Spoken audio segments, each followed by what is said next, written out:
The Senate will come to order. The senators will take their seats. Those persons not entitled to the privileges of the floor will retire to the gallery. Good morning, senators. Good morning, guests. The senators and those in attendance, if you are able, please rise. We will be led in prayer this morning by Pastor Chris Mitchell of Kingsgate International, Virginia Beach. Following the prayer, everyone will please remain standing, and we will be led in the Pledge of Allegiance to the flag of the United States of America by our Senate page, Jamila Rasul of Roanoke. Thank you, Madam President. Let us pray. Father, we thank you today that you are perpetually good and that you lovingly extend mercy to us even when we don't deserve it. We come before you today with hearts that are humbled and open, acknowledging that we need your forgiveness. You, Lord, are faithful and just to forgive us and to cleanse us when we call upon your name in true repentance. Father, your ways are higher than our ways, and your thoughts higher than our thoughts. We need your wisdom. Guide all that takes place in this hallowed chamber today.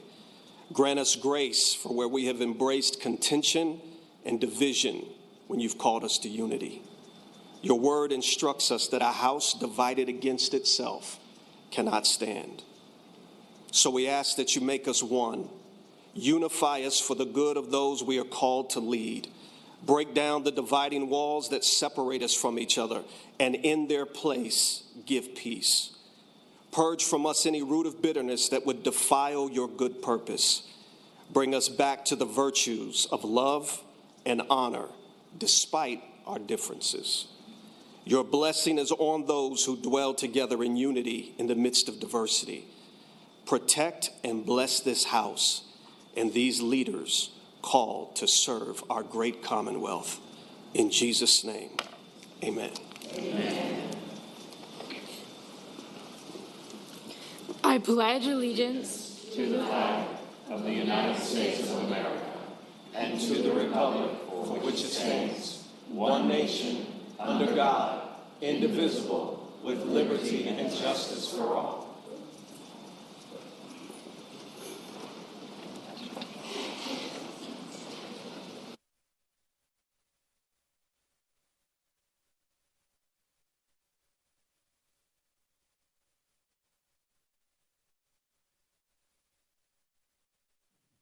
The clerk will call the roll. All those present, please vote aye.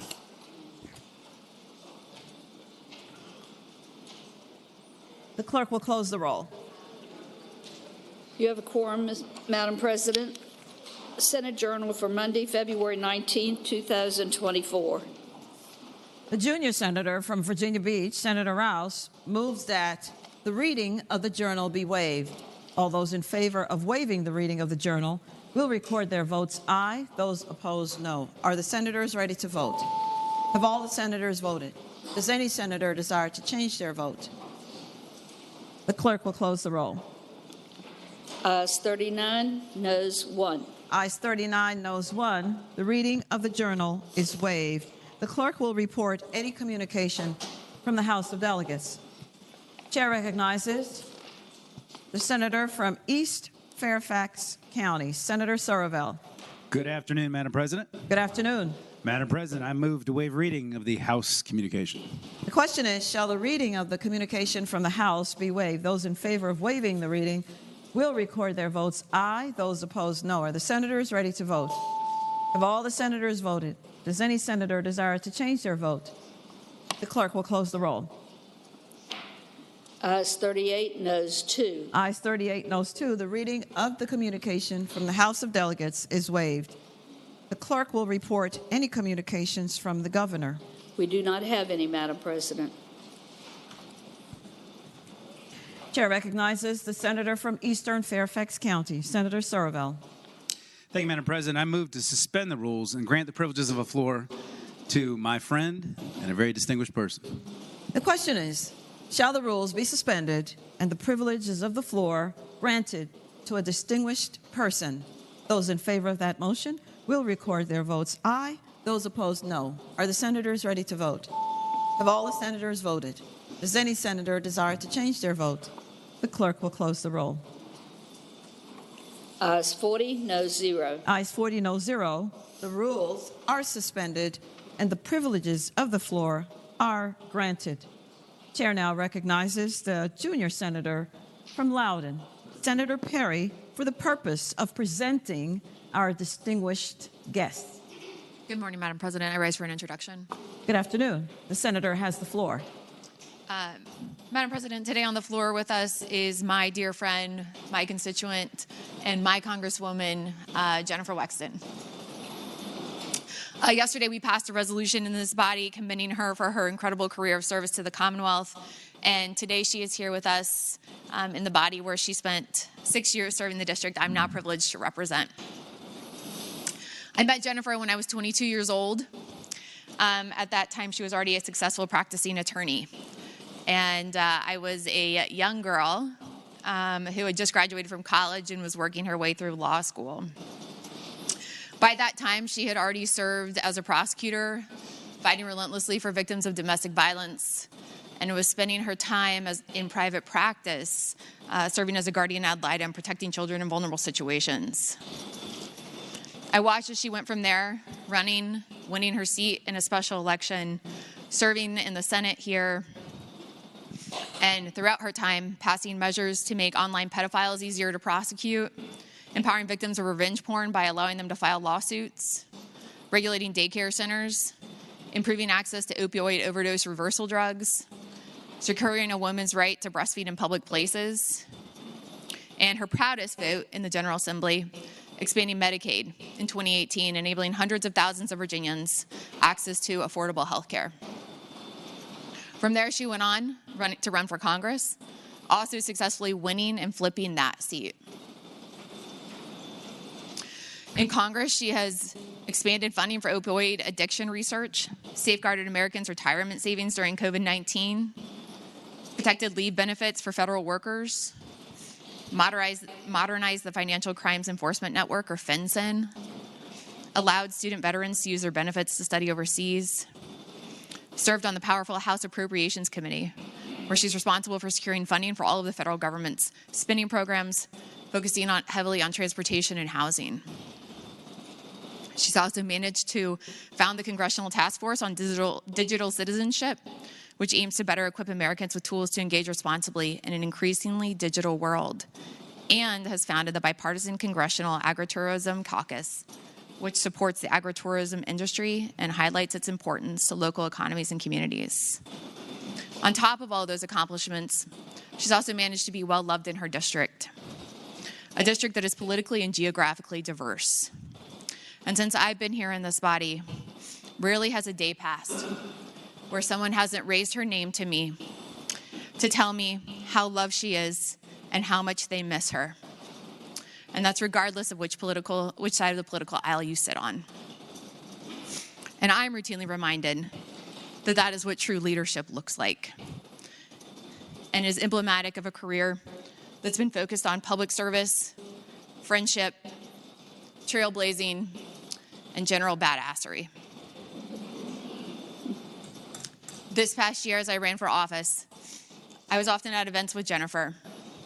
And because we share similar backgrounds, I was often introduced as being the political child of Congresswoman Wexton and Congresswoman Spanberger. But I actually disagree with that assessment, as both of them are far too young to be my mother, and I like to think of them as big sisters who have enormous footsteps to try to walk in, to follow in, and to keep up. Today, I hope the members of this body will join me in celebrating Congresswoman Wexton and all of her accomplishments, and the members of this body will join me in thanking her for her many, many years of service to the Commonwealth, to this, and to our country. Thank you, Madam President. Thank the senator. If we will join now in welcoming our distinguished guest.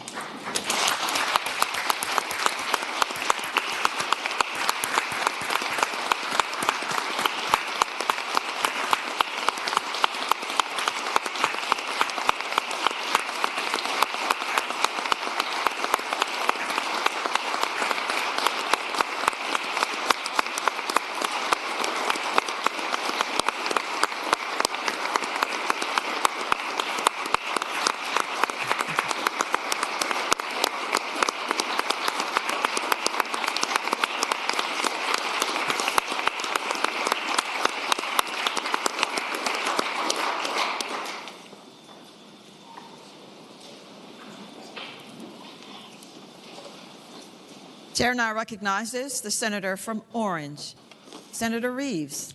Thank you, Madam President. I rise for an introduction. The senator may continue.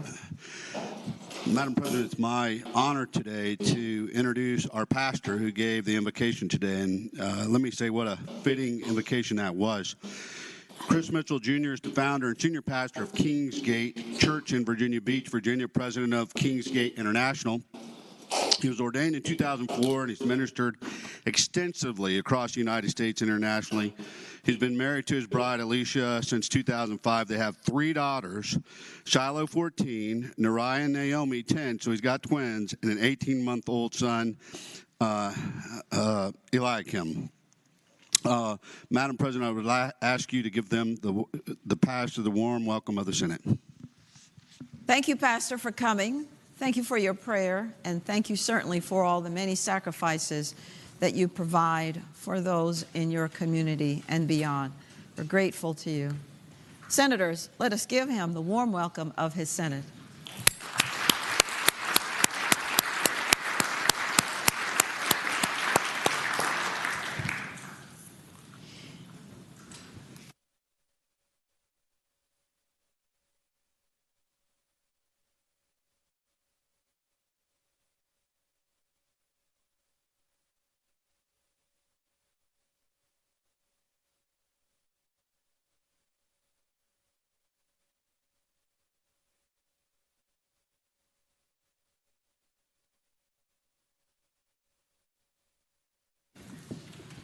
Chair recognizes Senator Surville, the senator from Eastern Fairfax County. Thank you, Madam President. I rise for an introduction. The senator has the floor. Thank you, Madam President. I, too, like the junior senator from Loudoun, also rise to introduce the body to my good friend, Congressman Jennifer Wexton. Jen and I have graduated law school right around the same time, I think 1990. I'm 96, she was 95. Got to know her as a baby lawyer in the Loudoun County Courthouse doing DUI and speeding tickets back in the day. We didn't get to know each other well until 2007. Jen left that office to go become in private practice, and Judge James Kacharis of the federal court appointed her to represent a federal marshal who was incarcerated in a murder case. And I was on the other side, and Jen and I became very close in that case. My father always said that when you represent a really awful person as an attorney, they put your name all over the paper. Somehow she escaped that. But it was a good case, and we bonded closely over that. It was shortly after that when Jen decided to run for Commonwealth Attorney in Loudoun County, with my pushing her in the back. And she came very close, so that when Mark Herring decided to move up, there was one person everybody turned to run for the state Senate that year. It was Jen Wexton. And, Jen, I think, had a short but stellar career in this body. I unfortunately was only able to serve with her for 2 years in the state Senate. She sat behind me right over there at that 3 top. Me and McPike were up there where Senator Pekarsky and Senator Salim are now. But Jen always was the person who would sort of rein in my worst instincts and keep me balanced. She was kind of the mama bear in the back who made sure I didn't give away the farm all the time. And she was also always good for a good whiskey. And we miss that. We miss you at subcommittee number 3, Jen. The one thing I'll tell you about Jen is in the years I've known her, she is somebody who knows who she is. She is comfortable in her own skin. She is completely fearless. She never lets anybody define her. She is somebody who defines herself whenever anybody challenges her. And just like with how she has operated herself in public, she's also not letting this latest affliction define her. She's defining it, which is, I think, a big part of why you're here today and the things you're doing right now. And you're honored. I'm honored to be your friend, and so happy you came to be with us today. And I look to continue to see you fight for all you've been fighting for all these years. Thanks for being here, Jen. Chair recognizes Senator McPike, the senior senator from Prince William. Thank you, Madam President. Rise for the purpose of joining the introduction. The senator may say on. Thank you, Madam President. It is also my pleasure to welcome and introduce Congresswoman Wexton. as you've heard all the accomplishments from the junior senator from Loudoun and some of the trouble we got into, it was just fantastic to be in the corner caucus, as it's known, with now the Congresswoman, and to be a part of the special moments in subcommittee number 3, where we, in the minority, worked out all the world's problems. And yes, occasionally it took some whiskey to do that. And but what was fascinating to me is everything that she had fought for in driving towards and still representing Virginia very well in Congress. I'd be in committee in general laws, and she's texting me about what a bad bill was before the committee and what to do about it. She was still interested, while still in Washington, doing all things, still interested in the work that this body was doing. And I think that speaks to the heart of how she cares about all parts of the Commonwealth. She's always interested in the policy because she knows how impactful it is to everyone's lives. And to that, she's made a huge impact, I know, on so many of us and me. And always, always my friend, and congratulations on all of your work in helping the Commonwealth, Congresswoman. Thank you. Chair recognizes Senator Eben, the senator from Alexandria. Thank you, Madam President. Rise for a point of personal privilege. The senator may continue. Thank you. It's great to have Congresswoman Wexton with us here today, and I wanted to add on and thank her for her service here in the Senate and her community, and of course in Congress. And I'll tell you, I didn't know Jennifer Wexton when she was first running for state Senate. Mark Herring was running for Attorney General. A number of us on this side of the aisle were concerned. The partisan balance was close, and we wanted to be sure that if he was elected AG, that we'd have a good candidate for Senate who would be a good senator as well. And then Senator Herring assured us that he had a dynamite candidate to replace him in mind, and he was right. He was, of course, referring to Jennifer Wexton, who at that time was a former prosecutor who really connected with the community and with people. And eventually I was able to sit with Congresswoman Wexton and former Senator Linwood Lewis in what we called the 3-top. I don't remember which of us worked in a restaurant, but I think they named it. And where we got to enjoy her humor while simultaneously observing her being a serious and effective legislator. She was the lone Democratic female lawyer and the lone Democratic former prosecutor when she arrived in the Senate. And we heard from the junior senator from Loudoun about her, some of her dozens of bills passed. But there's a few things that didn't pass when she was here that I will equally remember. I won't forget then Congresswoman Wexton being an early and outspoken proponent for eliminating discrimination in housing, the ERA, for after the Parkland tragedy, speaking out on gun safety and not relenting. She's always there for anyone who needs them with compassion and with strength. And as a member of Congress, Jennifer Wexton stood up at Dulles Airport against the ban on Muslim immigrants that was eventually overruled by the U.S. Supreme Court. And she's been ahead of the curve on so many important issues, doing the right thing even before it was popular. Congresswoman Wexton is tough and caring, which is a potent combination. And Jennifer Wexton sets a high bar for public service, one that I and I think all of us can aspire to reach. So thank you for that. Chair recognizes Senator Boysko, the senator from Northern Fairfax County. Thank you, Madam President. I rise for either an introduction or a point of personal privilege, however you want to call it, to continue the conversation about our wonderful Jennifer Wexton. Point of personal privilege. The senator may continue. Thank you so much. So I had the fortune of having Congresswoman Jennifer Wexton being my state senator for 5 years and serving in the House of Delegates while she was a senator. We worked together collaboratively on a number of things. I remember when she first arrived in 2014 after winning the special session, she would come back home and tell us, I'm the baby senator, and that she was new and she was learning and she was watching and waiting. It wasn't much longer in 2017 when we were running for, it was 2015, you were running for your first re-election, and we were on the ballot together, and she was now a superhero. She was, and you heard the senator from Loudoun talking about, the prosecuting the bad guys. Well, that was her message that year, that she was a superhero with a cape and getting the bad guys and getting it done, and it's absolutely true. And then in 2018, when she was running for Congress, there is a very popular parade in Leesburg where when I was looking to take her place, but so was in Leesburg a lot at that time. She was Wonder Woman. And there is nothing, I've never seen anything like this, running down the street, right? And people seeing her coming and just cheering and cheering with their love and admiration. Because she is a Wonder Woman, Madam President. She is using what is just overwhelming to all of us to stand up and say, this is an important issue. She could have decided to go home and spend the rest of the time that she has just with her family, but she continues to fight. She continues to stand up and go to Congress every day to be there for the people of her community, to represent with such grace and dignity all of the things that she cares about.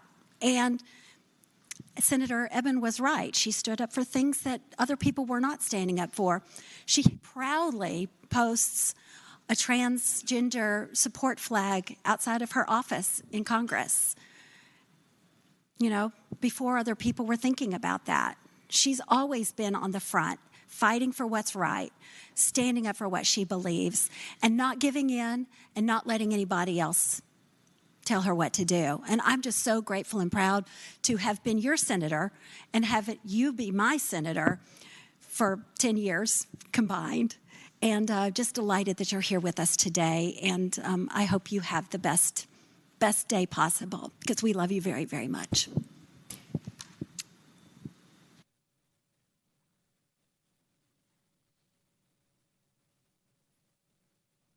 Chair recognizes Senator Favola, the senator from Arlington. Thank you, Madam President. Madam President, I rise on a point of personal privilege. The senator may continue. Thank you, Madam President. I rise to join my colleagues in welcoming and acknowledging the wonderful, wonderful person that Congresswoman Wexton is. Some of us may remember that Senator Wexton's first committee assignment in the Senate was serving on rehabilitation and social services. That's a very important committee. And on that committee, she did an enormous amount of work. And I think her touch, her intellect, and the laws that she helped us pass have made Virginia a much better place, a much fairer place, a more welcoming place. On the Rehabilitation and Social Services Committee, she worked to strengthen our child welfare laws. I know we worked together to ensure that our children who age out of foster youth actually have a safety net under them. We call that fostering futures, so they're able to access services until they're 21. She knew how important that was because of her work as an attorney and her work as an advocating for youth in her professional career. She also worked diligently on providing services to survivors of sexual assault and domestic violence. And I can remember when we had a very heated session, some of you probably remember as well, when we had to pass legislation to hold universities accountable when there was actually sexual assault on college campuses. I don't know if many of you remember that session, but Congresswoman Wexton was a key player in having us pass laws that now have not only accountability, but services available and a more comprehensive approach when it comes to preventing sexual assault on our college campuses. I just want to say that Senator Wexton, or Congresswoman Wexton, I should say, always approached problems with a diligence and intellect that really I haven't seen matched in the Senate. She always came up with a new way of thinking about something, or a new, maybe we can amend a different section of the code to get to the same place, or maybe we want to carry that language through multiple sections to ensure that we really do have the safety net we want. And she always was courageous. She never, ever gave up on something she felt strongly about. And she's living that today with grace and courage that I think all of us are grateful for. And we just extend our love to you, Congresswoman. You are an amazing person, and I'm so glad you touched my life and the lives of the Virginians, and I was honored that you served with me in the Senate. Thank you, Madam President. Chair recognizes the senior senator from Fairfax, Senator Marsden. Thank you, Madam President. Rise for point of personal privilege. The senator has the floor. Thank you, Madam President. I was one of the first who got to meet Jennifer Wexton before coming here to the Senate. I was recruiting candidates that year and was given the name of a former prosecutor from Loudoun County. And remember, Jennifer, we went out to lunch, you and me and Andrew, and I couldn't wait, Madam President, to get back to my car so I could call Dick Saslaw and tell him the search is over. As far as I'm concerned, it's a done deal. This is our candidate. And I just hope, Jennifer, you know how much we love and respect you. Thank you, Madam President.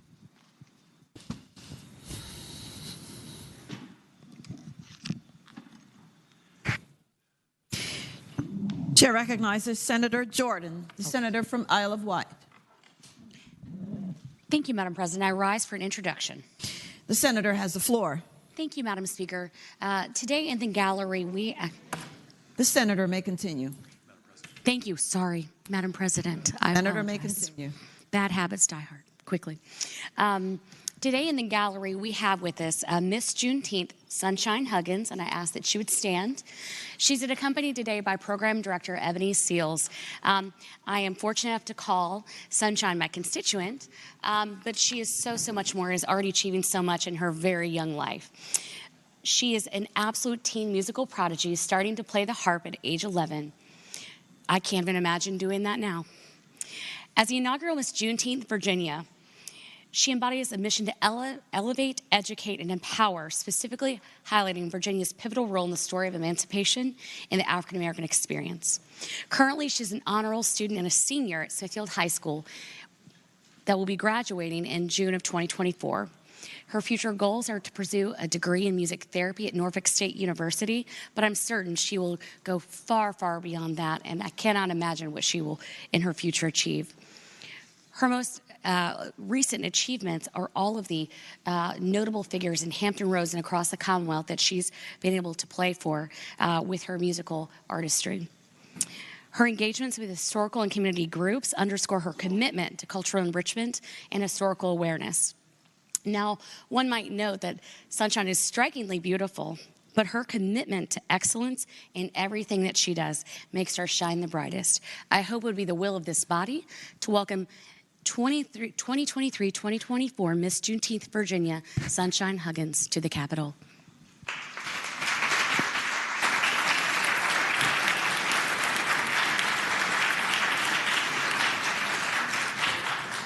Good afternoon to you. It is so wonderful to see you and to hear of your many accomplishments, and we hope the best for you. Please continue to show your leadership.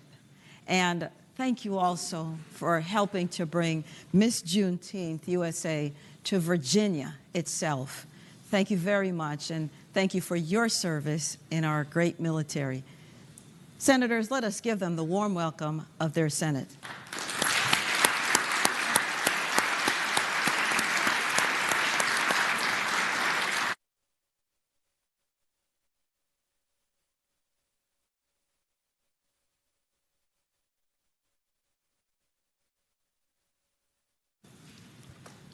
Chair recognizes Senator Locke, the senator from Hampton.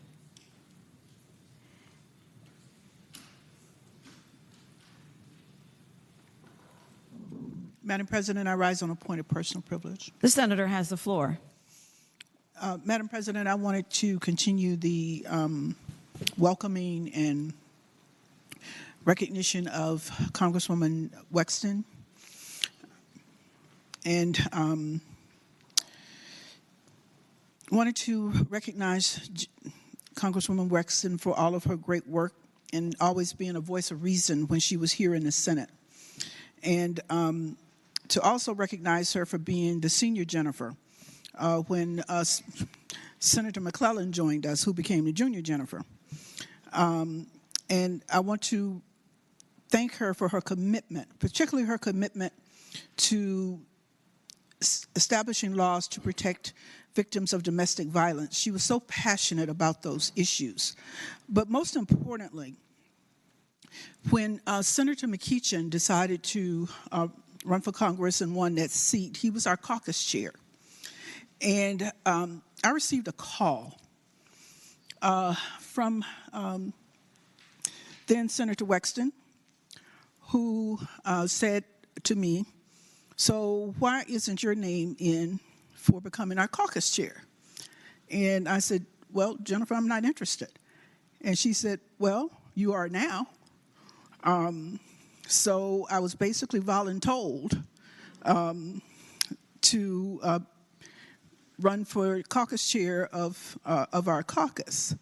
And I want to thank you, Jennifer, for that, because it was your wisdom and your asking me and seeing in me something that I didn't see in myself.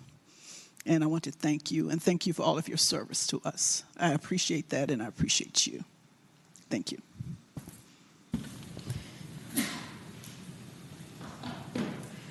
Chair recognizes Senator Hashmi, the senator from Chesterfield. Thank you, Madam President. I rise for a point of personal privilege. The senator has the floor. Thank you, Madam President. I, too, just want to say a few words about our wonderful Congresswoman who has joined us today.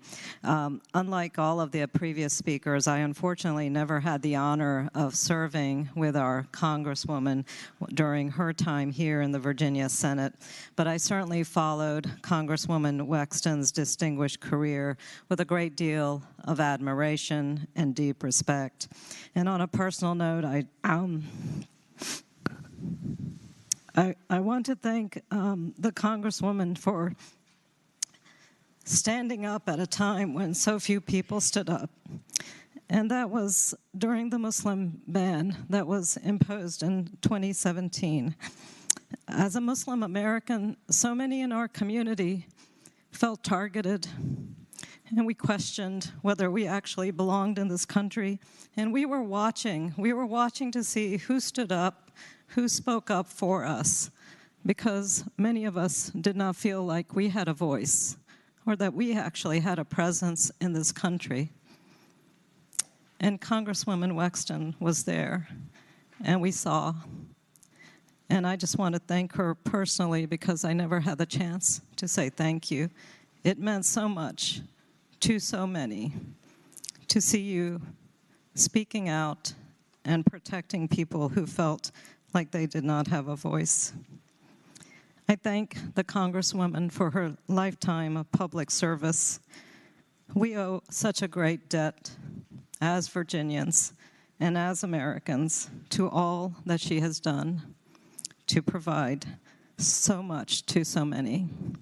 And I especially thank the Congresswoman this year in this session that she asked to be involved in a very important piece of legislation that is the medical aid in dying, that with her grace, she stood up and said she wanted to be the face, the public face of that important legislation in Virginia. And I thank you, Jennifer, for everything that you have done for this country and for each of us. Chair recognizes Senator Roan, the senator from Western Prince William. Thank you, Madam President. I rise for a point of personal privilege. The senator has the floor. Thank you, Madam President. When I was first running for office down the hall, or for the office down the hall, one of the first questionnaires I filled out, it said, "Who are your political role models? Who do you look up to?" And I said, well, for those who've passed, there was the bipartisan duo from Manassas, Chuck Colgan and Harry Parrish. If you were from Manassas, you know, they were always so well known for education, infrastructure, and such. And I said, but for those who are still serving, Delegate Phillicorn and Senator Jennifer Wexton, because they were Democratic women from Northern Virginia who got stuff done and were so good at working across the aisle, even when they were in the minority, making sure that they were able to deliver for their constituents bill after bill after bill after bill. And so when that race, I got here and I find out real hard that that's not very easy. It's not very easy at all. And all my bills died. And so I'm feeling pretty down, feeling pretty blue. And then Senator Wexton and Abby came over to my chief of staff's place and we all had crepes together. And here's someone I look up to so much, and someone who is one of the veteran members of the Senate, coming over for a freshman member in the House just to say, hey, cheer up. You'll be all right. Just hang in there. You got this. You got this. And later that year, after she was well into her congressional campaign and everything, she was looking for a place. Where is she going to set up shop? Where is she going to set up shop? And I said, hey, how about Manassas Park? No one who's ever run for Congress before has ever had a field office in Manassas Park. And she was choosing between there and another spot. And she said, hey, let's give the little city a shot. Let's have one there. And we must have done event after event after event there. But the one I'll always remember the most there, Madam President, was when there was a day where, I mean, look, in my life, I get used to a lot of anti-trans stuff said about me very, very, very frequently, to the point where I just ignore most of it. All the 2017 campaign and everything else. You have up days, you have down days with it. But I never let it even break me. And then one day, it was October, it was late, and one of the things that happened at the national level, it got through my armor. I never let down that armor for anyone. And it got me that day. And she happened to be there in Manassas Park at her office, and I just wanted to talk to her. She, I knew not only how inclusive she was, but just a friend to talk to in a moment. And I asked her if she'd step outside for a second, and I told her how I felt, and I broke. I just started crying. I'm like, there's no crying in politics, And I just broke that day. And she just grabbed me, and she held me, and put my head on her shoulder, and just held me there. And then when she pulled away, I saw her eyes were as red as mine were. Because when you face adversity, it's actually one of the tools that it takes to learn empathy. You don't have to disagree on any particular issue here, but you do got to get the point across that when you face really tough times, how you come out from those tough times really says a lot about your character, because you learn about how to relate to other people and how to bring other people closer to you. And so that even if you're not going through what they're going through, you can at least put yourself in their position and say, hey, maybe they could use a hug today. Maybe they could use a hand up. Maybe they could use a little something. And so she gets to Congress. First thing that she does, she puts a trans pride flag right out front, and Washington Post gets a headline. It says, Jennifer Wexton, the patron saint of the transgender community. And I was like, seconded. And she started coming around to the district a whole lot. She showed up in Manassas Park constantly. And our friendship got deep and everything. And then one day, I was driving to a show in Baltimore. It was September 9th, September 9th, 2022. Going over the American Legion Bridge, and my congresswoman calls me. And she says, hey, I got COVID. I can't go to an event on Monday. Would you be willing to speak for me? And I said, oh, of course. I can do it. No problem. So that night, she sends me a text. She goes, hey, actually, I got another thing I need you to do for me, because I can't make another thing. And it took me a minute to write back to her. And I said, oh, I'll be happy to do that one too. But I'm sorry I'm late. I'm at a Finnish cello metal concert in Baltimore right now. And I sent her a picture of it. And then she says, all right, well, hey, have a good night, enjoy. And then the next picture I send her, I said, oh my God, my fiance just proposed to me. And when your second text, where who you announce that to, you go best friend, and then your congresswoman? Sorry, Mom. It at least should tell you that this is something and someone that goes beyond politics. This is someone where I just was so grateful to have someone to share some joy with, and genuine joy, who I knew would celebrate too. And in the years since, she has made me laugh so much. She is one of the still reigning members of the Hair Caucus. We always hold that very strong together. And above all, Madam President, when I think of Congresswoman Wexton, I think of Senator Wexton. Those are nice titles. But I think above all of my friend Jen. And what a friend she has been, way beyond the work that we do in this body, to the person who she has been, continues to be, and for all who she inspires to be who they are, to be that well, and to thrive because of who they are, not despite it. Thank you, Madam President. Chair recognizes Senator Suderline, the senator from Roanoke. Madam President, I rise for a brief point of personal privilege. The senator has the floor. Thank you, Madam President. It's nice to have Senator Wexton back in the chamber today. Unlike everyone else that spoke already, when she won her special election, I wasn't excited. I wanted the Republican to win. But it created a huge stir amongst all the aides, because at the time, Senator Vogel was here, and not many other young women. And so the arrival of Senator Wexton, there was a lot of chatter amongst the aides, and people were very excited about a new generation of folks coming to serve in Richmond. And she was very nice to me as an aide, and I ended up getting elected almost the very next year, and she was incredibly kind to me in Senate Transportation where we worked, and a lot of folks have talked about the different legislation she worked on, but the legislation that I think of her most closely with was fair housing protections. And she championed the expansion of fair housing protections, and I was happy to support her in that effort. And, you know, we'd try year after year, and then she got elected to Congress, and the cause continued and it ultimately was achieved.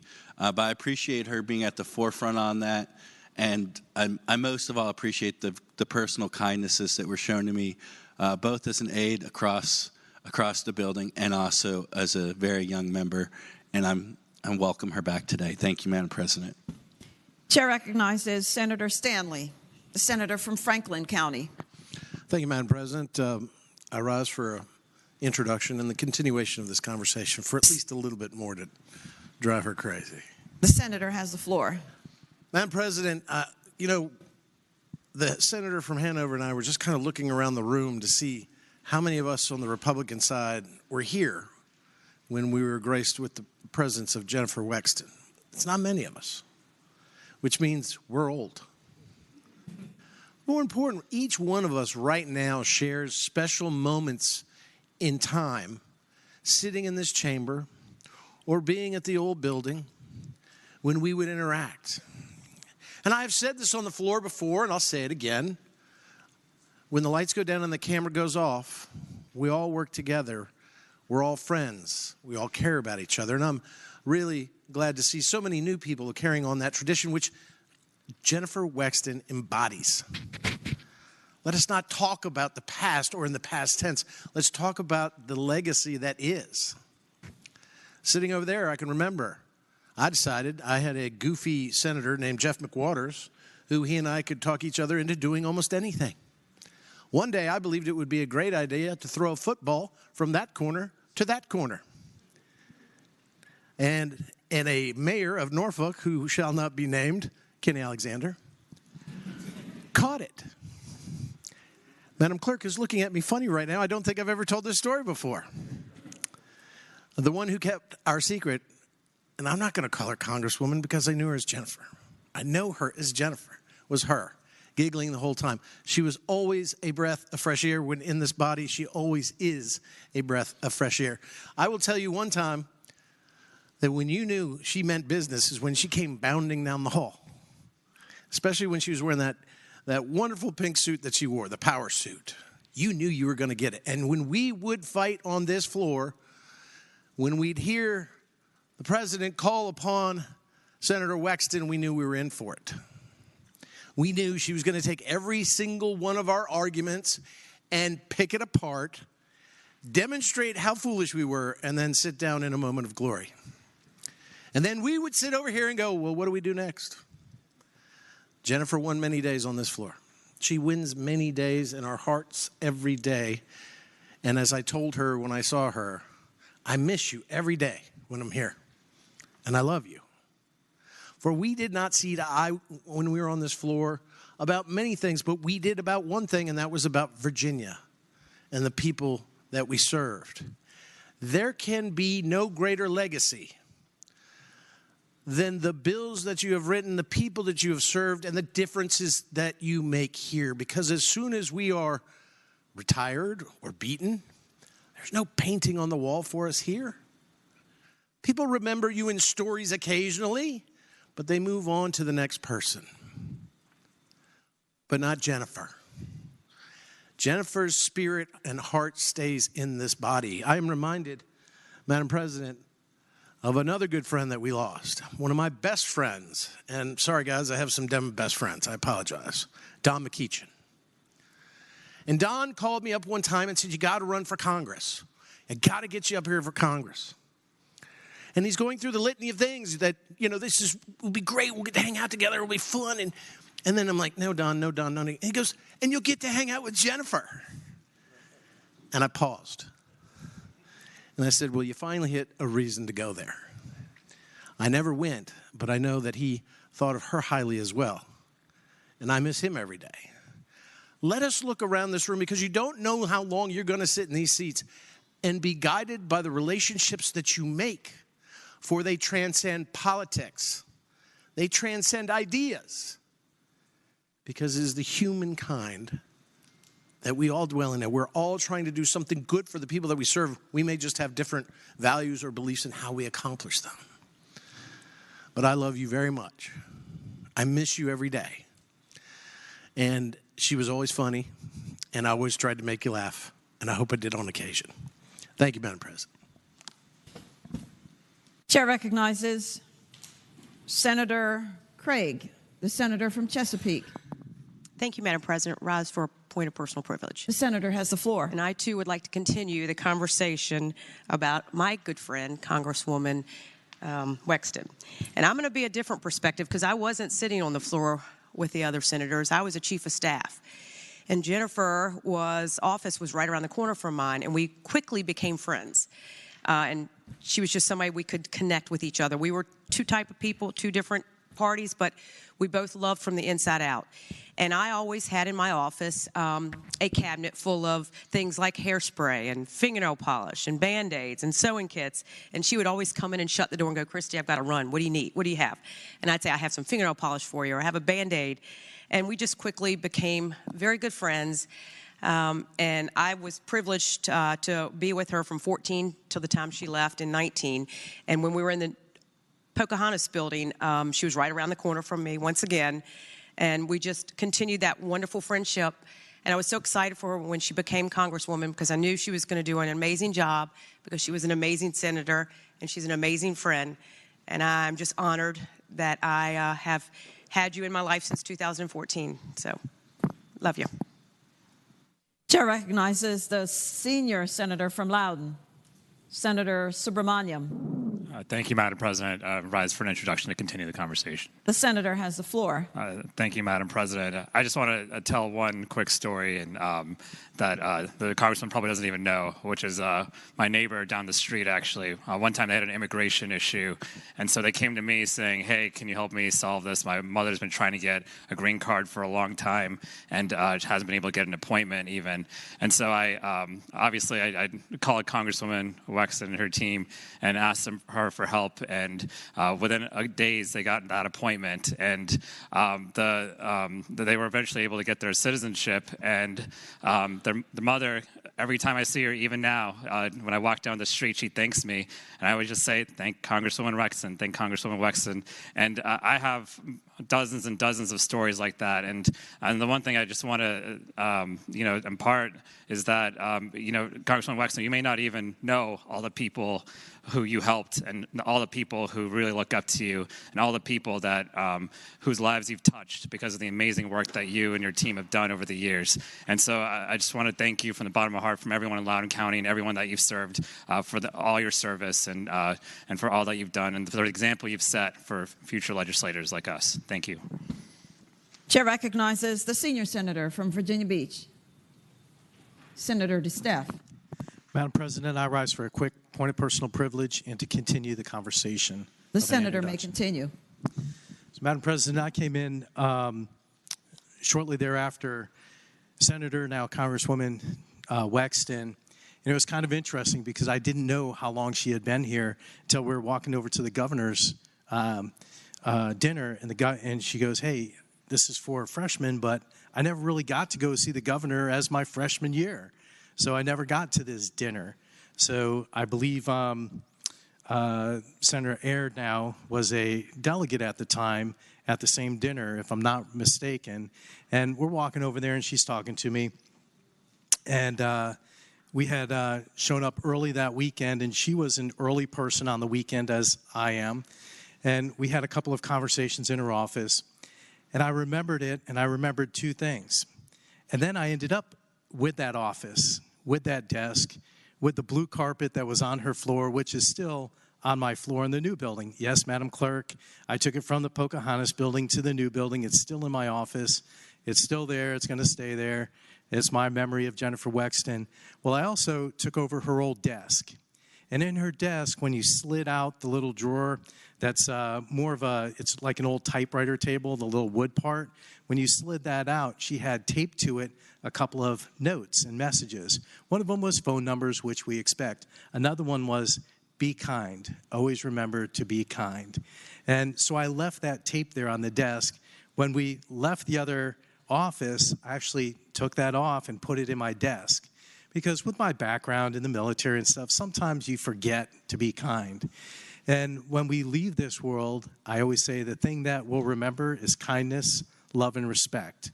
We won't remember much else about people. We won't remember which bills they passed or, anything like that. But we will remember them being kind, loving, and the respect that we gave each other. And as we walked down the hill one day, I was headed back to grab something quick to eat. Congressman Senator Wexton was headed down there as well. We're walking. I go, it's kind of dark in this area here. And she goes, oh, no, it's okay. I come this way all the time. And I go, where are you going? She goes, well, I'm going to go grab dinner. And I said, well, where are you going? She goes, I'm going to stop and grab Chinese food. So we actually had a dinner, broke bread. And the entire time I was there, we were listening back and forth and really talking. We didn't talk about bills.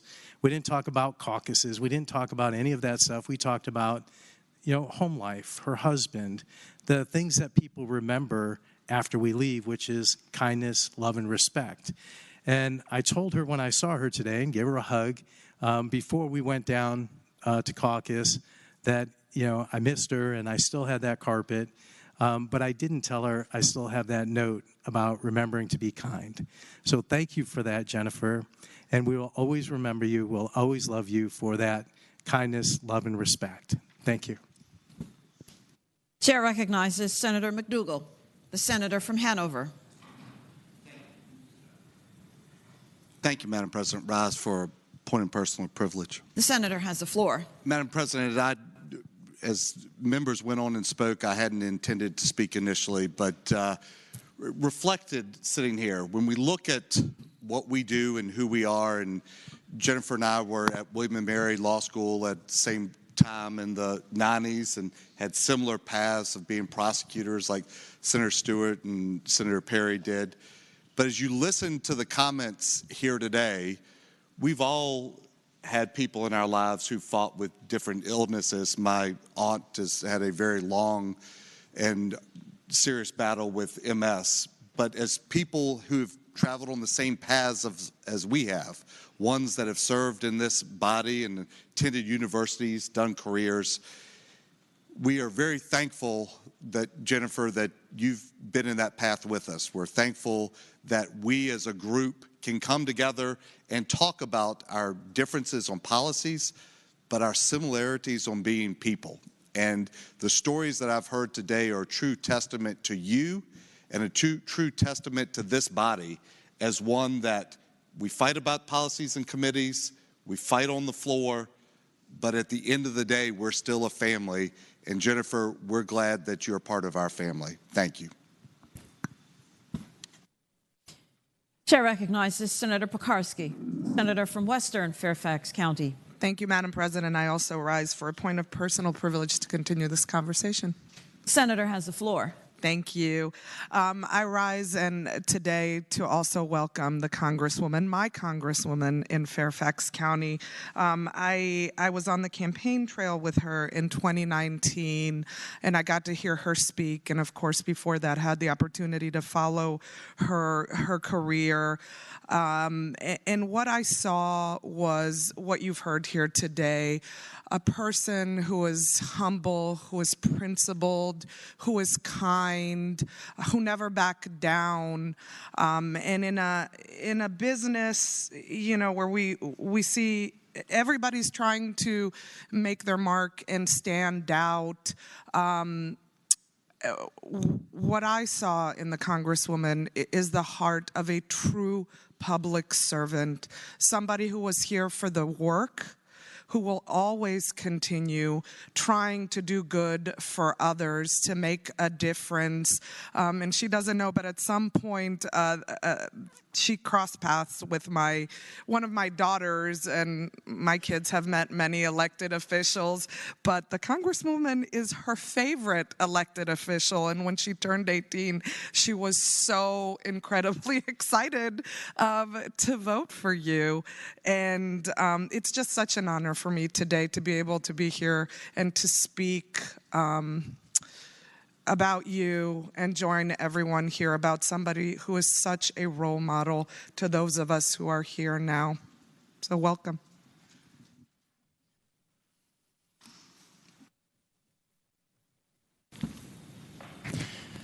Chair recognizes Senator Diggs, the senator from York. Thank you, Madam President. I rise for an introduction. The senator has the floor. Joining us today are students and faculty from William & Mary. William & Mary is our country's first university, turning 331 years old earlier this month, and today is the 28th annual Road to Richmond for William & Mary. Students will meet with senators and delegates, legislative staff, governor's appointees, and a young William & Mary alumni panel, as well as having a tour of the Executive Mansion. It is a great networking opportunity for 50 students participating to meet William & Mary alumni working in state government, and is a valuable experience for them to make connections and witness the great experiment of American democracy. The senator from Hanover mentioned it, but I want to reinforce it, and I know that the students are proud and inspired that Congresswoman Wexton is an alumna of William & Mary. And as a reminder, William & Mary's legislative reception is tonight at 5 p.m. at the Library of Virginia. Please join us for oysters on the half shell, refreshments, and a performance by the Christopher Wren Singers. Madam President, I ask that you extend them the warm welcome of the Senate. If you are here, please rise. Thank you for coming. And as the senator has said, we're continuing this American experiment. And of course, most of what happened as the experiment began started in your neck of the woods. And so where it started is obviously not where we are today. And that's the beauty of our great country, that we're learning how to be with each other. Senators, let us give them the warm welcome of their Senate.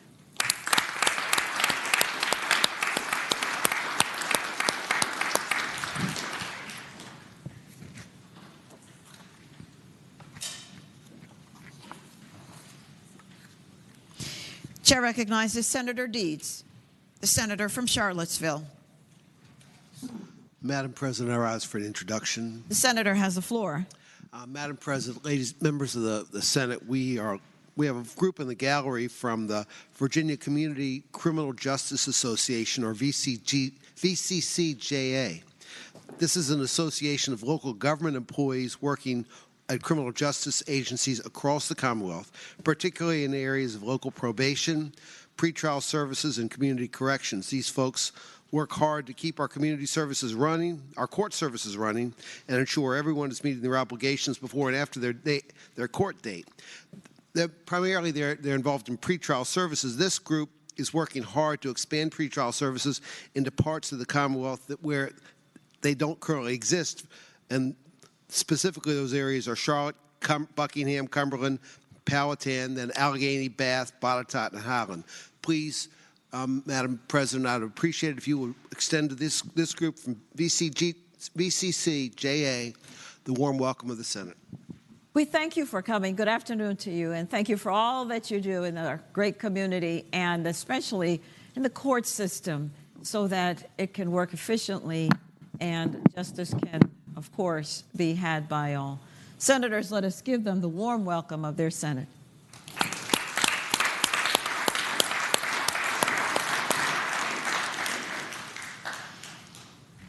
Chair recognizes the senator from Norfolk, Senator Williams-Graves. Thank you, Madam President. I rise for the purpose of an introduction. The senator has the floor. Thank you, Madam President.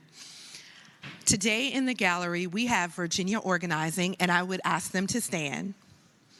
Virginia Organizing is a nonpartisan statewide grassroots organization dedicated to challenging injustice by empowering people in local communities to address issues that affect the quality of their lives. Virginia Organizing especially encourages the participation of those who have traditionally had little or no voice in our society. By building relationships with individuals and groups throughout the state, Virginia Organizing strives to get folks to work together democratically and nonviolently for change. Please join me, Madam President, and members of the Senate in giving them a warm Senate welcome. Good afternoon to you, and thank you for coming. So glad to see you, and thank you for all that you do in our community. Senators, let us give them the wonderful welcome of their Senate.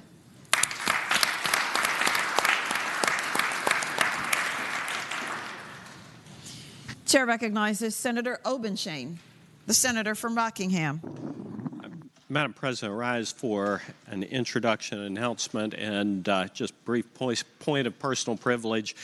Madam The senator President, has the floor. I know that Senator Wexton has left the chamber, but I also want to say that in addition to paying tribute to her, this whole powerful morning hour is a tribute to the people who sit in this chamber and the relationships that we've formed with each other.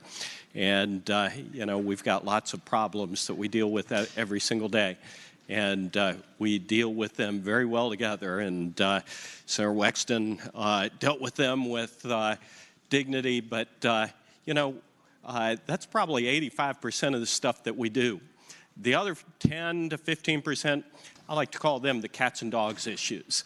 And I think it's important for us to be able to work together on those problems that face the Commonwealth of Virginia, be able to have those relationships and understand that those cats and dogs issues, not Senator Stanley's kinds of cats and dogs issues, those are the things we're supposed to disagree about, the things that mean that mean a lot to us, that give us a reason for having Republicans and Democrats, liberals and conservatives, but to be able to get by those issues and continue to solve problems for people of the Commonwealth, it's important for us to view each other as people. And the tributes here today, I think, just demonstrate that we really do value each other as people, and I value that part of my service more than anything else. But my introduction, I hope everybody was able to stop at the tent on the way over here and sample some of Virginia's finest agricultural products, poultry.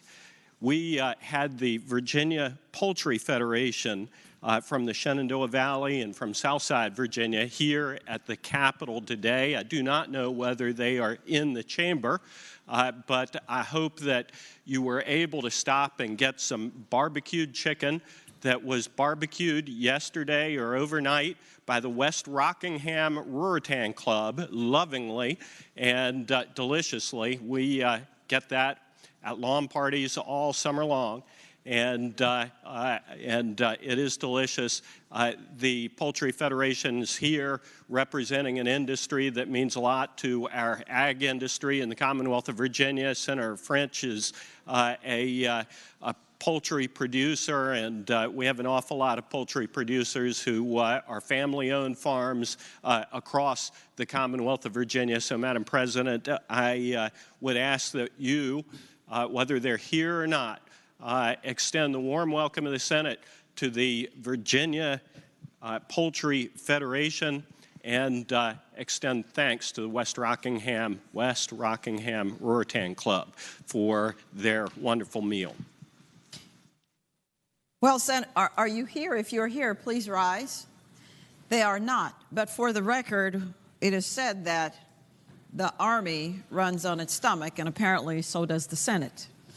And so we are always grateful when we are fed with such wonderful food, such wonderful meals, the Brunswick stew, the burgers, all of that. Keep it coming. Thank you very much. And so we shall give them the warm welcome of their Senate.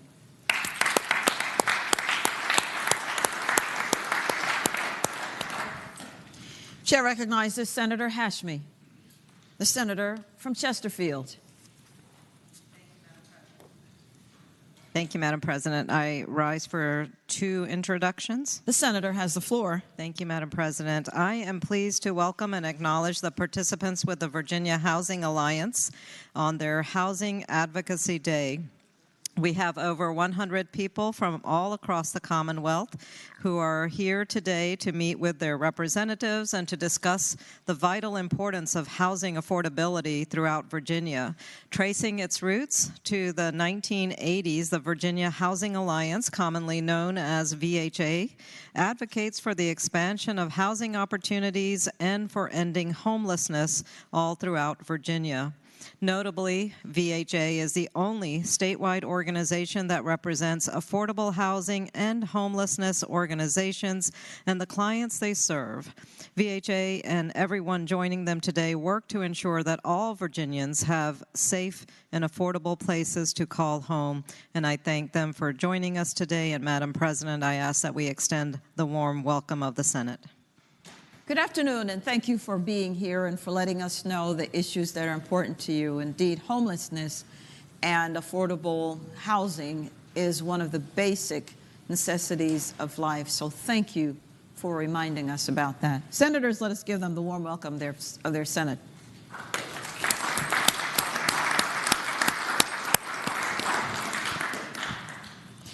Senator Hashmi. Thank you, Madam President.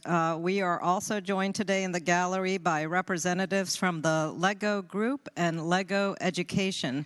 The LEGO Group has been busy in the Central Virginia region as they are building a manufacturing facility in Chesterfield County in District 15, I'm proud to say, that will create over 1,700 jobs and bring in $1 billion in capital investment. But the LEGO Group investment goes beyond just manufacturing and job creation. They are also a very strong supporter of education and learning to play. Some of us had the opportunity this morning to learn through play as well, and I am delighted to say we had a friendly competition between the Senate and the House of Delegates. I was representing the Virginia Senate, and happy to share that the Virginia Senate won in the Lego robotics competition. It was a friendly competition. This morning, the LEGO team, as some of you know, were in the Capitol guiding General Assembly members in hands-on STEM learning and reminding us of the power of learning through play in developing critical life skills in children and youth, especially areas such as critical thinking, problem solving, and collaboration. I ask that we give them the warm welcome of the Senate. Indeed. Thank you for coming. You know, that very first Lego movie where the song says, everything is beautiful when you're part of the team. It's a really great song, and you've heard some of that here today. So we thank you for the jobs that you're creating, and thank you for the minds that you're helping to literally mold and shape. Thank you very much. Senators, let us give them the warm welcome of their Senate.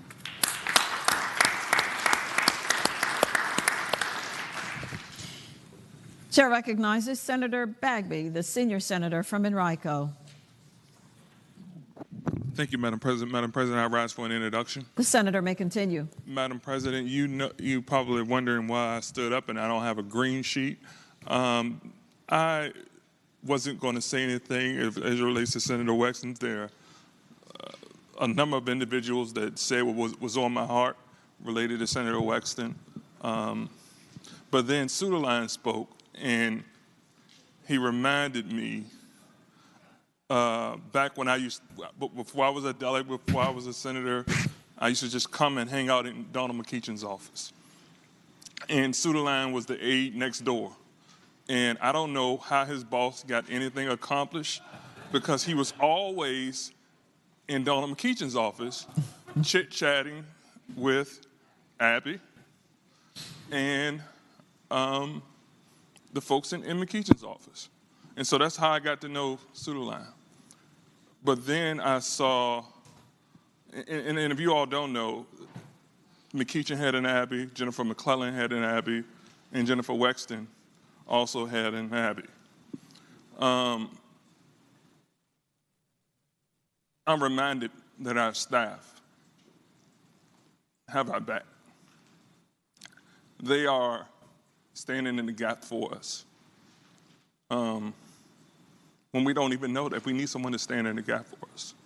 And so when I came in and Jennifer came over into our caucus, I came upstairs. It was too much for me. But then as I was leaving, here comes Jennifer Wexton, and I had to give her a hug. And I started talking to her.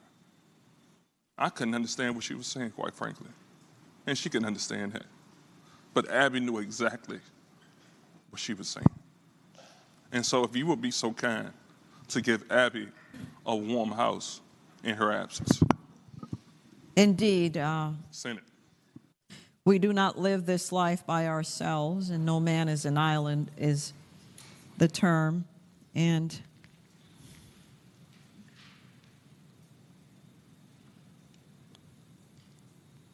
we all need help along the way. And as my grandmother said, the same people you meet going up, you're going to meet them down. So be very careful how you treat people. And so we could never fill these roles on our own, never. We need our staff to help us, and they become like a second family to us, so we're very grateful. And so, Abby, if you're listening, we're grateful and thankful for you, for what you continue to do for the Congresswoman.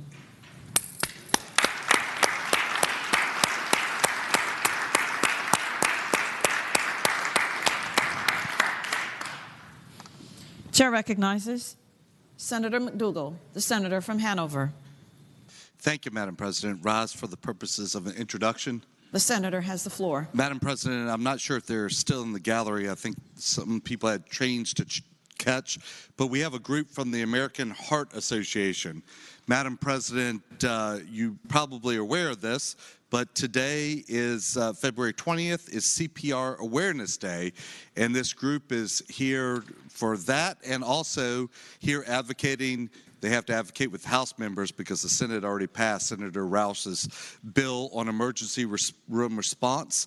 Madam President, many of us know individuals who have had heart issues. My father passed away 10 years ago from a heart attack, so this is near and dear to many of us, and we thank them for being with us today. I think we still have in the gallery Caden Shipley from the American Heart Association. I know Michael Robinson, a native Virginian and a Pro Bowler, was in the gallery, and as well as Kenneth Edmonds, a representative of the NFL. If you could give them all our thanks for their advocacy and what they do each day.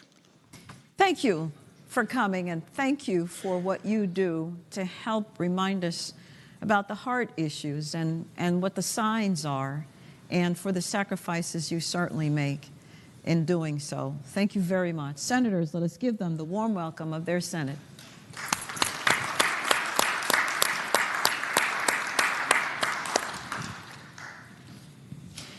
Chair recognizes Senator DeSteph, the senior senator from Virginia Beach. Madam President, I rise to request unanimous consent.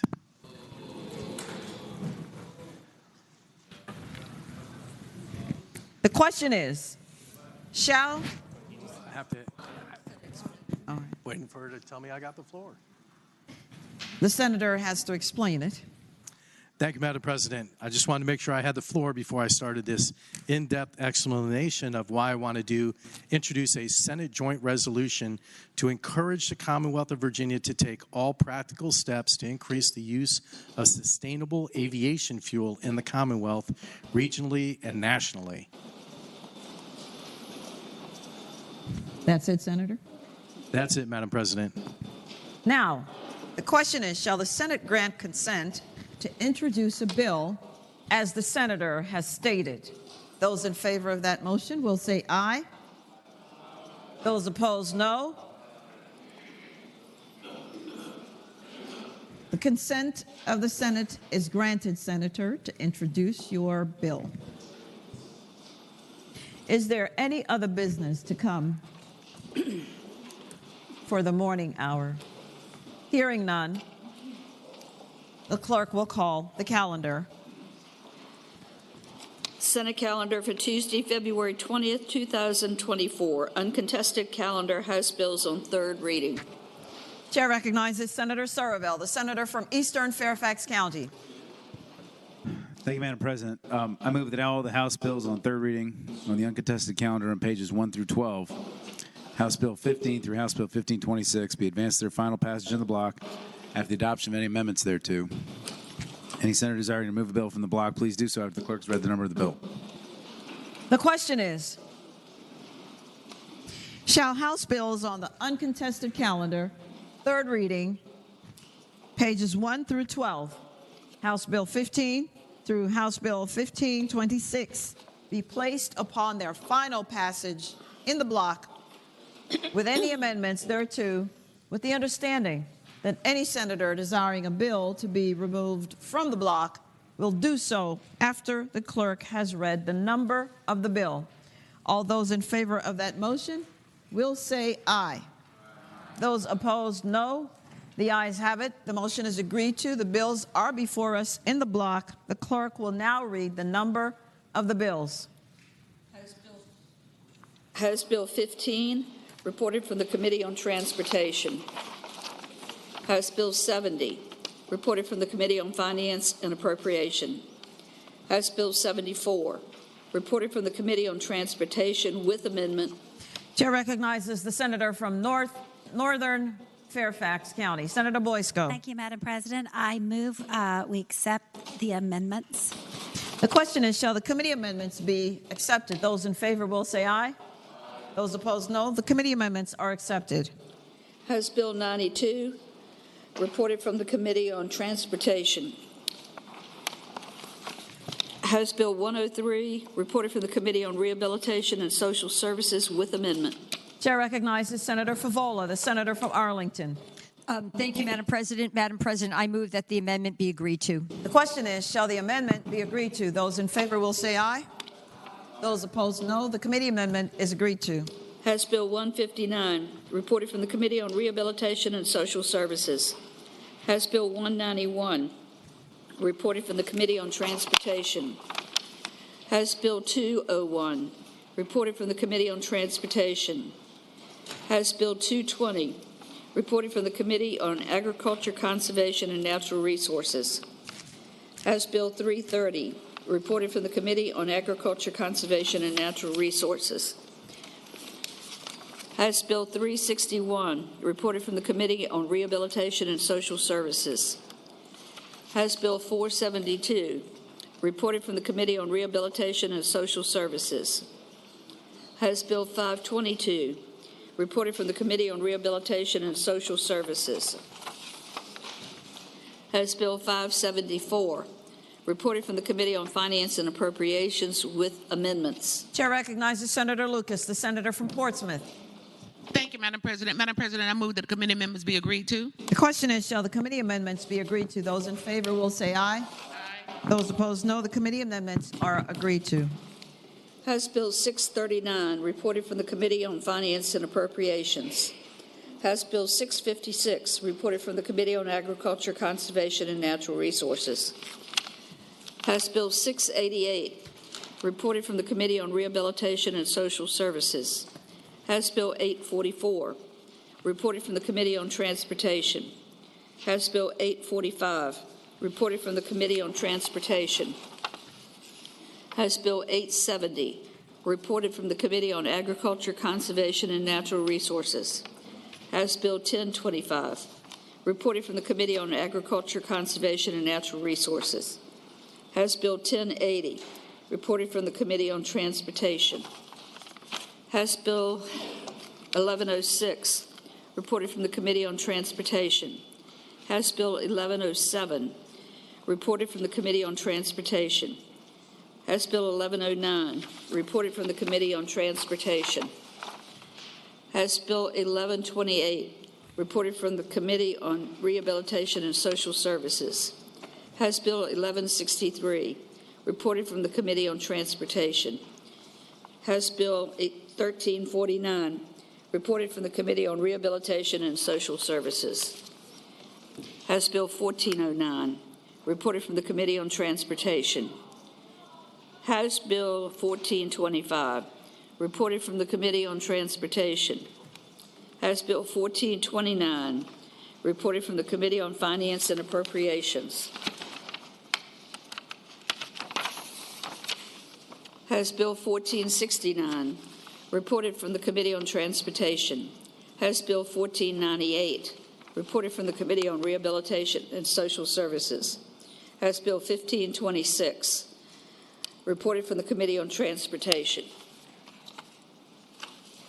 Chair recognizes the senator from Western Prince William, Senator Rome. Thank you, Madam President. Madam President, can HB 1025 on page 8 please come out of the block?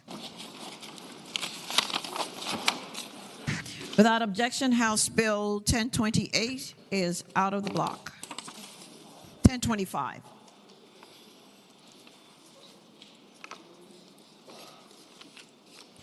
The question is, shall the House bills in the block pass? That is, all House bills except House Bill 1025 on page 8. For what purpose does the senator from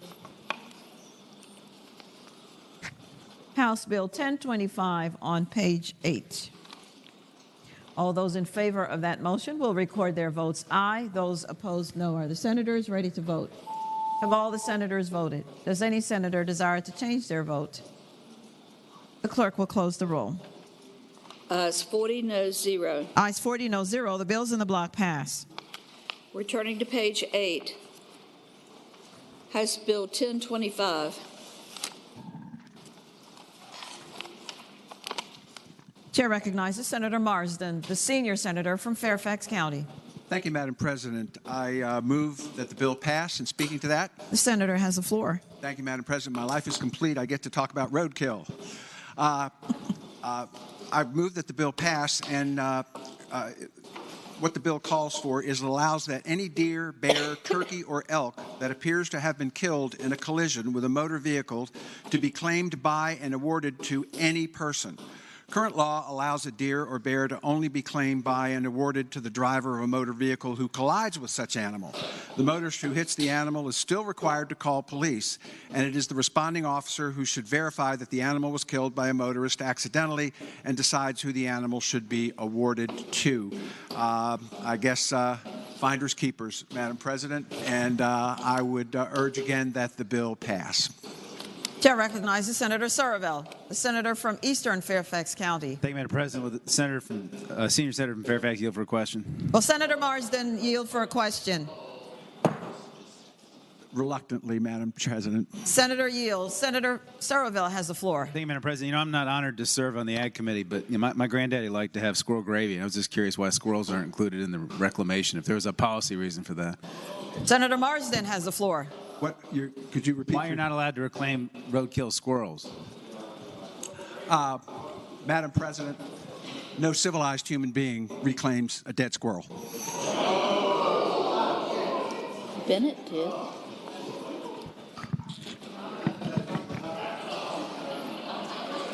Well, there's no... Madam President, For what purpose does the senator from Charlottesville rise? Give that answer the dignity give that question the dignity it requires. The senator may continue. The answer to the question is you could already claim roadkill small animals.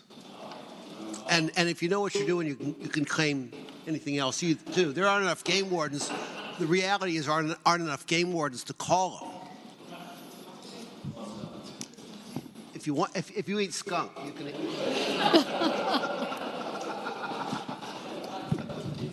We thank the senator for not squirreling out of that question. The question is, shall House Bill 1025 pass? Those in favor of that motion will record their votes aye. Those opposed, no. Are the senators ready to vote? Have all the senators voted? Does any senator desire to change their vote? The clerk will close the roll. Ayes 36, noes 4. Ayes 36, noes 4. The bill passes.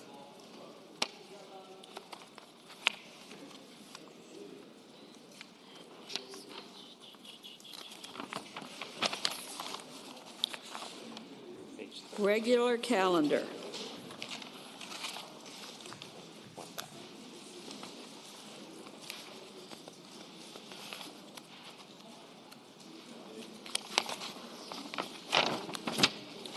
Regular calendar House bills on third reading. House Bill 24, amber warning lights, flashing lights on certain fox hunting vehicles. Reported from the Committee on Transportation. Chair recognizes Senator Boysko, the senator from Northern Fairfax County. Thank you, Madam President. I'm speaking to the bill. I move the bill pass. The senator has the floor. Thank you, Madam President.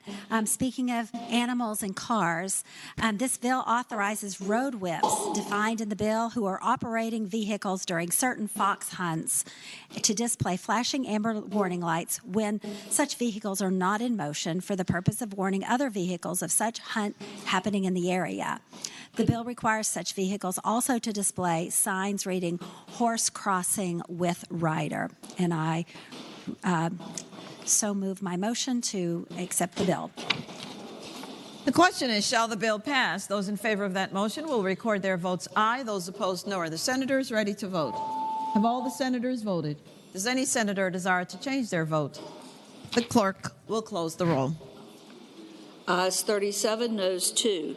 Ayes 37, noes 2. The bill passes.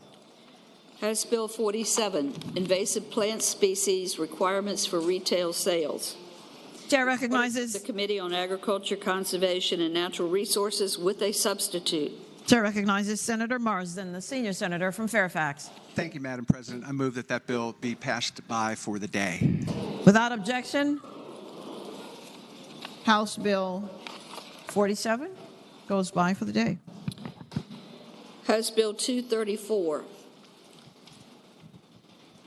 all-terrain vehicles and off-road motorcycles seizure, impounding, and disposition. Reported from the Committee on Transportation with a substitute. Chair recognizes Senator Boysko, again, from Northern Fairfax County. Thank you, Madam President. I move the substitute be agreed to. The question is, shall the substitute be agreed to? Those in favor will say aye. Those opposed, no. The substitute is agreed to. Senator Boysko. Thank you, Madam President. I move the bill pass. And speaking to the bill. The senator may continue. Thank you. This substitute conforms HB 234 to Senator from Norfolk's bill SB 516, which passed the Senate 23-17. This bill authorizes the governing body of any city to provide by ordinance for the lawful seizure, impounding, and disposition of an illegally operated all-terrain vehicle or off-road motorcycle operated on a highway or a sidewalk within such a city. The House version has added counties, which are removed in the substitute. And it is exactly as our senator from Norfolk's bill passed out of this chamber. And I renew my motion to pass the bill. The question is, shall the bill pass? Those in favor of that motion will record their votes aye. Those opposed, no. Are the senators ready to vote? Have all the senators voted? Does any senator desire to change their vote? The clerk will close the roll. Ayes 23, noes 17. Ayes 23, no 17. The bill passes.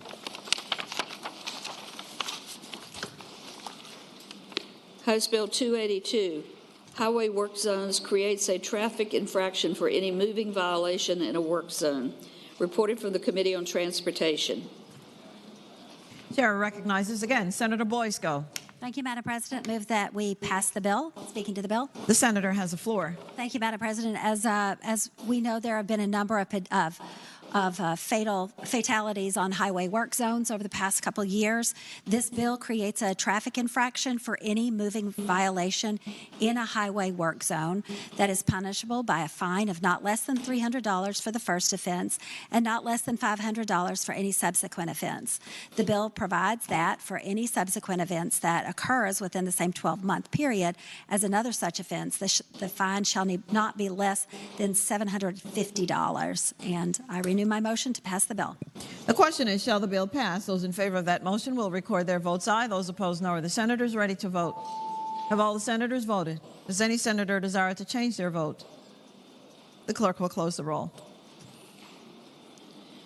Ayes 33, noes 7. Ayes 33, no 7. The bill passes. House Bill 446, an airport has a lien on an abandoned or derelict aircraft on its property for all fees. Reported for the Committee on Transportation with amendments. Chair recognizes Senator Boysko, senator from Northern Fairfax County. Thank you, Madam President. I move the amendments be agreed to. Question is, shall the committee amendments be agreed to? Those in favor will say aye.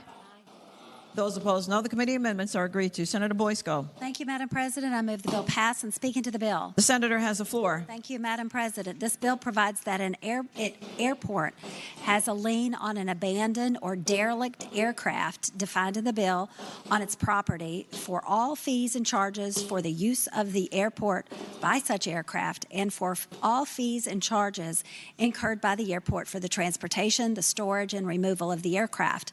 The bill authorizes an airport operator or his designee to retain, trade, sell, or dispose of an abandoned or derelict aircraft on the property of such airport. The bill provides for notice requirements prior to any such transfer of ownership interest in the aircraft. The question is, shall the bill pass? Those in favor of that motion will record their votes aye. Those opposed, no. Are the senators ready to vote? If all the senators voted, does any senator desire to change their vote? The clerk will close the roll. Ayes 18, noes 22. Ayes 18, noes 22. Bill fails. House Bill 568, Tax Exemptions Confederacy Organization. Reported from the Committee on Finance and Appropriations with a substitute. Chair recognizes Senator Lucas, the senator from Portsmouth. Thank you, Madam President. Madam President, I move the committee substitute be agreed to. The question is, shall the substitute be agreed to? Those in favor will say aye. Aye. Those opposed, no. The substitute is agreed to. Senator Lucas. Yes, ma'am. Madam President, I move that the bill pass. And speaking to the bill. The senator may continue. Madam President, this bill was conformed to Senate Bill 517. The patron is Senator Williams Graves. And, of course, the bill passed out of the Senate 23-16. But what the bill does, it eliminates the recordation tax exemption for any deed conveying real estate or the lease of real estate to the Virginia Division of the United Daughters of the Confederacy. It eliminates the tax exemption for real and personal property owned by the Virginia Division of the United Daughters of the Confederate. Madam President, that is essentially the bill, so I again move that the bill pass. The question is, shall the bill pass? Those in favor of that motion will record their votes aye. Those opposed, no. Are the senators ready to vote? Have all the senators voted? Does any senator desire to change their vote? The clerk will close the roll. Ayes 23, noes 17. Ayes 23, no 17. The bill passes. House Bill 673, Resilient Virginia Revolving Fund Distributing Loans or Grants for Projects. Reported from the Committee on Finance and Appropriations. Chair again recognizes Senator Lucas, the senator from Portsmouth. Thank you. Thank you, Madam President. Madam President, I move that the bill pass. And speaking to the bill. The senator has the floor. I have it. Thank you, Madam President. Madam President, the bill provides provides that the Department of Conservation and Recreation and Virginia Resources Authority shall give projects in low-income geographical areas additional weight when distributing loans or grants from the Resilient Virginia Resolving Fund. And with that explanation, Madam President, I move again that the bill pass. The question is, shall the bill pass? Those in favor of that motion will record their votes aye. Those opposed, no. Are the senators ready to vote? Have all the senators voted? Does any senator desire to change their vote? The clerk will close the roll. Ayes 28, noes 11. Ayes 28, noes 11. The bill passes. House Bill 1071, speed limits expands authority of any locality to reduce limit to less than 25 miles per hour. Reported from the Committee on Transportation. Chair again recognizes Senator Boysko, the senator from Northern Fairfax County. Thank you, Madam President. I move the bill pass. And speaking to the bill. The senator has the floor. Thank you, Madam President. This bill expands the current authority of any locality to reduce the speed limit to less than 25 miles per hour, but not less than 15 miles per hour on highways within its boundaries that are located in a business district or a residence district, to include highways within the state highway system, provided that such reduced speed limit is indicated by lawfully placed signs. The bill authorizes a locality to restore the speed limit that has been reduced pursuant to this authority, and requires the locality to notify the Commissioner of Highways of such a change in speed limit. This bill provides clarification to the localities on the process to follow the highways in the state highway system, expanding the current authority that was enacted by the General Assembly in the 2021 special session. Some localities have not been able to implement the statute since a section of the code empowered VDOT to deny such requests from localities. HB 1071 clarifies the section of the code to reinforce the original legislative intent, and I so move that we accept the bill. The question is, shall the bill pass? Those in favor of that motion will record their votes aye. Those opposed, no. Are the senators ready to vote? Have all the senators voted? Does any senator desire to change their vote? The clerk will close the roll.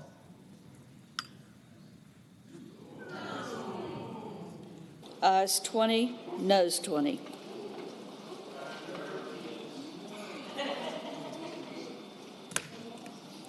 Chair votes no.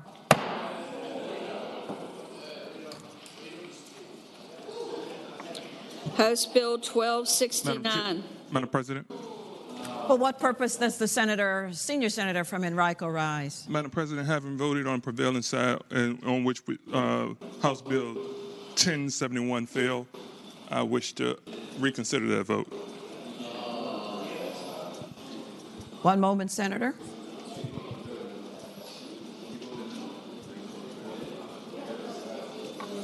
The question is, shall the vote by which HB 1071 failed be reconsidered? Those in favor of that motion will record their votes aye. Those opposed, no. Are the senators ready to vote? Have all the senators voted? Does any senator desire to change their vote? The clerk will close the roll. Ayes 40, noes 0. Ayes 40, noes 0. The bill is reconsidered again. Senator Boysko. Madam President, can a bill go? I request that bill go back for the day. Without objection, House Bill 1071 goes by for the day. House Bill 12. Madam President. For what purpose does the senator from Orange rise? Having voted on the prevailing side in which House Bill 446 on page 14 failed, I'd ask that we can reconsider that vote. The question is, shall the vote by which House Bill 446 failed be reconsidered? Those in favor of that motion will record their votes aye. Those opposed, no. Are the senators ready to vote? Have all the senators voted? Does any senator desire to change their vote? The clerk will close the roll. Ayes 40, noes 0. Ayes 40, no 0. The bill is reconsidered. Madam President, I ask that bill go by for the day. Without objection, House Bill 446 goes by for the day.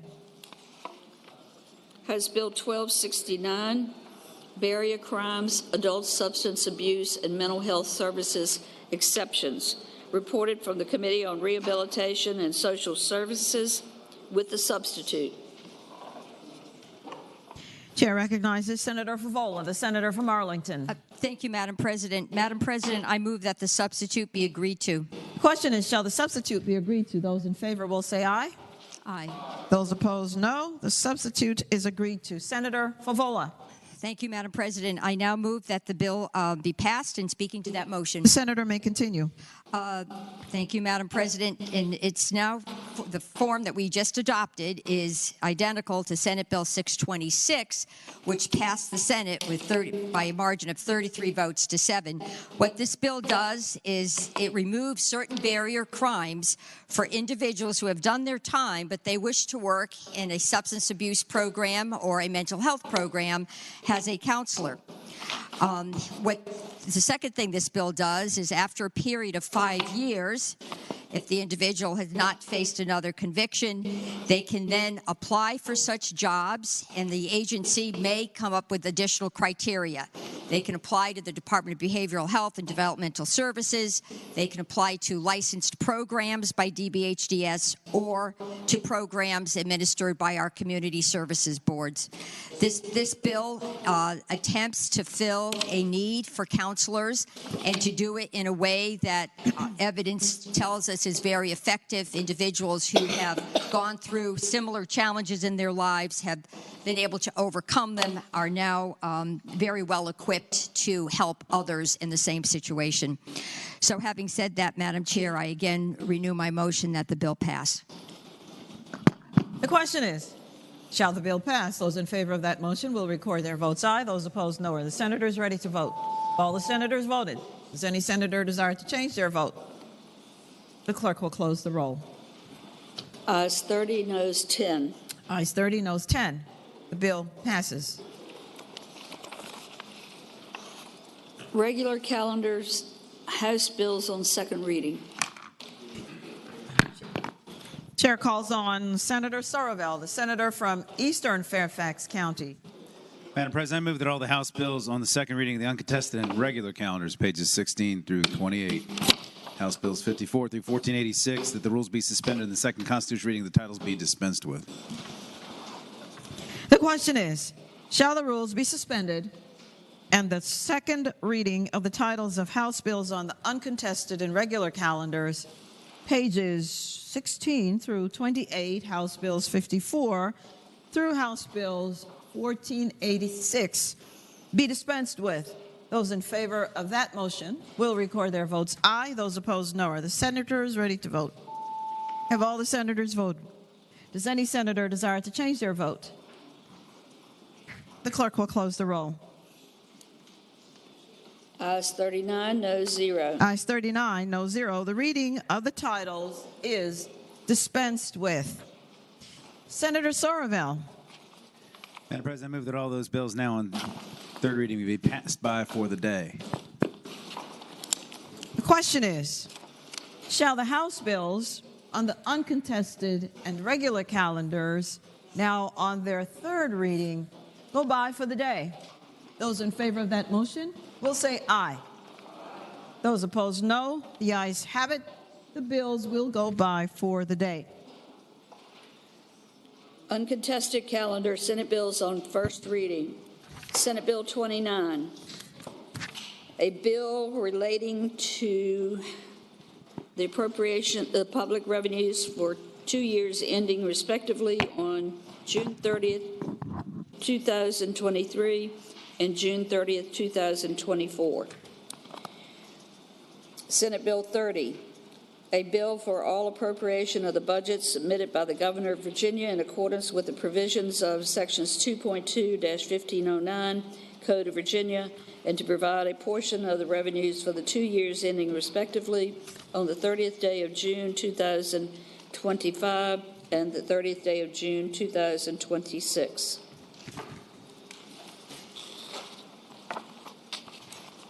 Senator Sorovell, the senator from Eastern Fairfax County.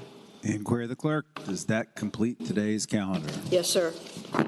Madam President, For what purpose does the senator from Charlottesville rise? having voted on the prevailing side whereby we passed House Bill 1025 and allowed people to get free victuals, it's on page 8, I move that we reconsider that vote. 1025.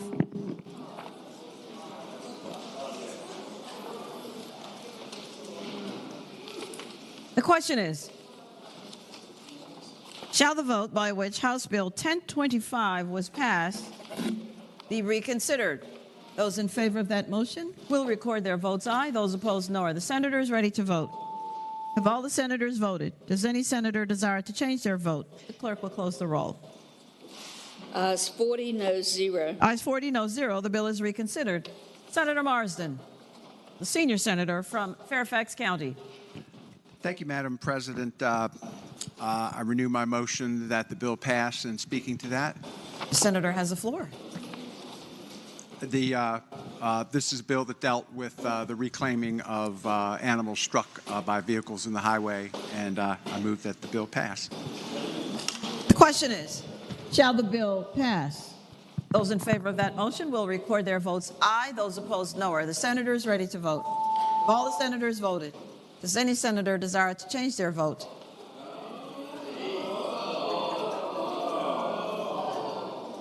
The clerk will close the roll.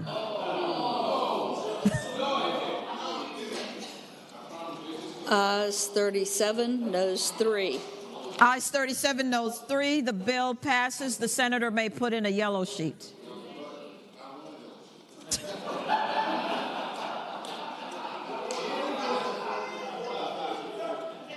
Madam President? For what? I'm sorry, who is speaking? For what purpose does the junior senator from Virginia Beach rise? Can we reconsider? I think for what purpose does the junior senator rise? I asked unanimously because. Oh, shit, no, I'll sit down. Madam President. For what purpose does the senator from Arlington rise? Madam President, I ask for unanimous consent that we reconsider the vote by which 1025 passed. I did vote on the prevailing side. The question is, shall the vote by which House Bill 1025 was passed be reconsidered? Those in favor of that motion will record their votes aye. Those opposed, no. Are the senators ready to vote? Have all the senators voted? Does any senator desire to change their vote? The clerk will close the roll. Ayes 40, noes 0. Ayes 40, no 0. The bill is reconsidered. Senator Marsden. Thank you, Madam President. I move that the bill pass, but first I'd like to enter into a discourse on the history of roadkill here in America. The senator has the floor. I move that the bill pass, and having previously explained it, I think we all know what we're doing here. Thank you.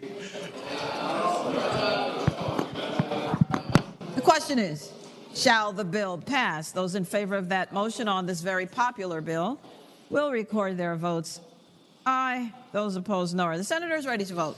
All the senators voted. Does any senator desire to change their vote? The clerk will close the roll. Ayes 37, noes 3. Ayes 37, noes 3. The bill passes.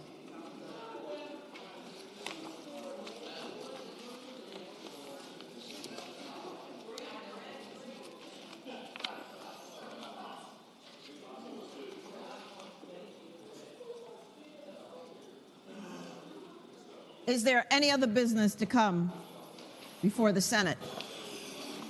The clerk will report any announcements on the desk. Today, Tuesday, February 20th, the Committee on Privileges and Elections will meet 15 minutes after adjournment, Senate Room B. The Committee on Agriculture, Conservation, and Natural Resources will meet 30 minutes after adjournment in Senate Room A. The Finance and Appropriations Subcommittee on Education will not meet. The Education and Health Subcommittee on Health will meet at 4 p.m. Senate Room C. Senators Favola, Suderline, Bagby, Aird, and Durant. Wednesday, February 21st, the Finance and Appropriations Subcommittee on Public Safety and Claims will not meet. The Women's Legislative Roundtable will meet at 8:30 a.m. House North Meeting Room 700B. The Committee on Finance and Appropriations will meet at 9 a.m. Senate Room A. The Republican Caucus will meet at 11:15 a.m. Senate Room 2. The Democratic Caucus will meet at 11:30 a.m. in Senate Room 1.